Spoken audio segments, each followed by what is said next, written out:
Hello hello. দাদা, এটা line অফিসে লাগছে না? হ্যাঁ, লাইনে বসে লাগছে। দাদা 5 মিনিটের দিকে লাইনটা কাটা যাবো না? কাটা যাবো না। দাদা আমি খুব বেকারে পড়ছি। লাইন কাটা যাবো না। দাদা শোনেন, আমি একটা কথা কই। আমার আমার গার্লফ্রেন্ডে ফোন করছিল আমাকে, হ্যাঁ, হ্যাঁ হ্যাঁ কয় আমার ঘরে বাপ মা কেই নাই, তাহলে আয়। দাদা আমি আইছি, হ্যাঁ, গার্লফ্রেন্ডের ভাবে আয়া পড়ছে। দাদা দাউনি আমার বাইরে উঠকাই দিয়েছে। দাদা প্লিজ 5 মিনিটের দিকে কাটা দেন, আমি যাবো না দাদা। ওই আচ্ছা, 5 মিনিট লেগে কাটাহারি, হ্যাঁ। জীবনে ওই কাম করবা না করবা, এটা আমার হাতে কথা করে না।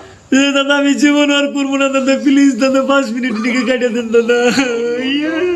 কিন্তু এটা পাক্কা কথা করে না, করে দেন, আর জীবনে এই কাম করে না। না, আর জীবনও করতাম না দাদা, আর জীবনও করতাম না। প্লিজ দাদা কাটে দেন 5 মিনিটের জন্য। আচ্ছা ঠিক আছে, দিতেছি, হ্যাঁ।